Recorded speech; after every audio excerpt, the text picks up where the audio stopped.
So in this video, we're going to be looking at Adobe Premiere Pro's new AI video extend tool, which has been released in the beta version. And we're going to be answering the question, what is it like? Can it really increase your workflow? Can it really make a big difference to how you do video editing as a whole? And we're going to have a quick look at it, an overview of it, see what the limitations are, see what the pros are, see what the cons are, and see if it has any potential. Just so you know, some of the limitations of it right now, it can only extend 1080p and 720p widescreen format videos. So that means it can't do 4K, Ultra HD, or anything else like that. And then with audio, sound, anything like that, it can only extend audio tracks that are already 3 seconds or more. And I believe that it can only be extended for up to 10 seconds. This is available only in Premiere Pro Beta. This is not available in Premiere Pro Normal 2025, 2024. Again, only beta. So if you want to download that quickly and you don't know how to, on the Creative Cloud home screen here, you're going to go down to apps,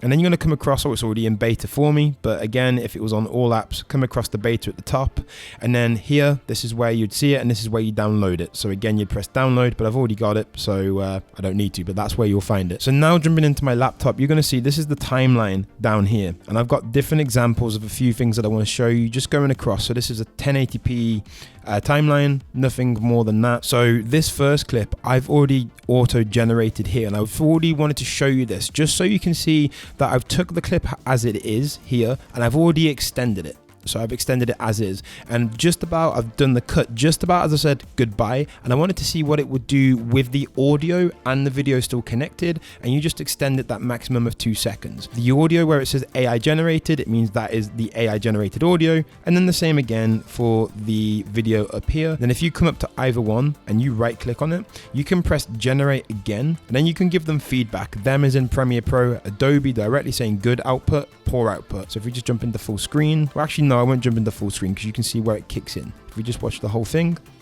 Let me know your thoughts in the comments down below, and I'll see you in the next video.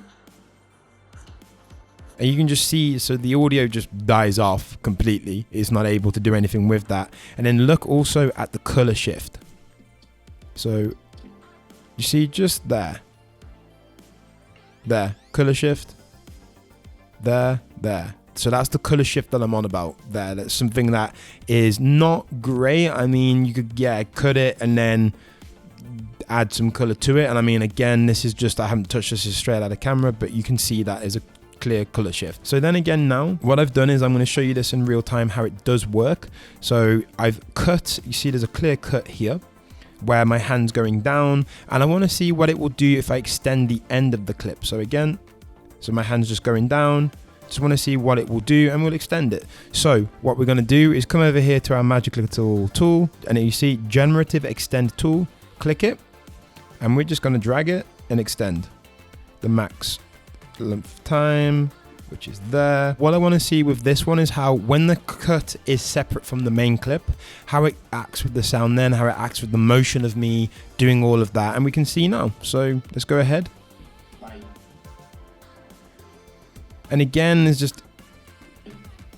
that clear color shift. Just look at my eyes just here. It's like they have like an extra, they just change. It's like they melt together effectively a little bit. That does look a bit creepy, I'll admit. It's a bit irregular like that at the minute. And then what else I wanted to do here is see if there's any difference with my hand going up and down without the audio. So again, it's just focusing purely on my movements of my body on the video. So let's just have a look again and see how it does. And it's a little bit better, because then this is the motion of my hand going down, which is it AI generated? It should be. It says it is. It's got potential, but it's just, it looks weird with it just smooths you over. I don't know. It's like I look waxed or something. Moving on, we're gonna look what happens if you extend AI video. So this is just something I generated in Pika Labs a while back, just Darth Vader, because Darth Vader's a legend. So there you go. And we're just going to extend it again and see how it does with AI video. See if it does better. Take the extend tool, pull it out, see what it does. Let's hit play and see what we get.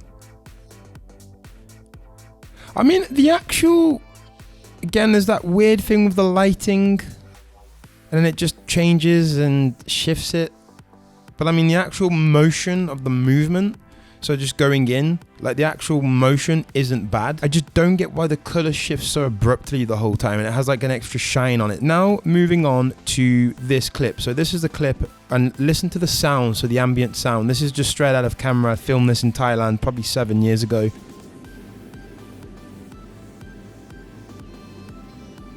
I want to extend specifically the audio here. So you can see I've halved it, give or take. That's the original length of the audio back here. So I want to see how the AI does, specifically just extending the audio. So there's an obviously clear jump in the sound, or shift in the sound, I should say. So the shift is not great, again, like it does with the colors, but the actual quality of the sound after the shift, if you just listen to the audio of the AI generated, it's actually still pretty good, not concentrating on the shift. Like the actual sound of the audio of the AI generated, I'd actually say it's pretty good, pretty consistent. It seems a little bit more, I don't know, less bassy or echoey. Yeah, it seems a little bit more flat, but again, not bad. Now we're just going to go to the final one. This is just some audio ambient sound of someone breaking up peppers. If you have like a little twister, you do that, it grinds it up. So this is what it sounds like. What I want to do is extend this fully just to see what it can do. So there we go. That is the full length of the extension.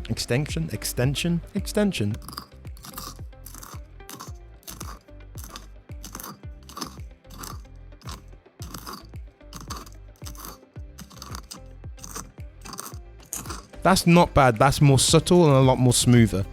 Not going to say seamless, but definitely a big improvement of the airplane shot. So overall, just to give a quick conclusion, what do I think of it? Honestly, at the minute, I think mostly it is a gimmick, and I'm not blown away by it. I think it's cool. I think it's something that's incredible that we're at that point that we can even consider doing that. Obviously, that point that the technology even exists is incredible, but the actual execution of the ugly shift, and then there's that clear shine on my face or the clothes that are smoothed over, that, yeah, I don't like it. It's just ugly. And then the sound, like on the aeroplane, again, it is nice. It is good how the audio sounds, but that shift from the original sound to the audio generated sound is just ugly. So right now, would I use it myself? No, I am not going to be using it outside of this video. But again, play around with it, see what you get. Maybe for little edits or little sound bites, you want to extend the sound, it is very useful. But again, let me know if you think I'm wrong, or if you've actually found a better way to use it, a better way to incorporate it into your workflow and actually, you know, increase your workflow and speed up your workflow, make you more productive,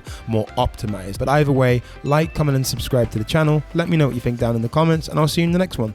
Bye.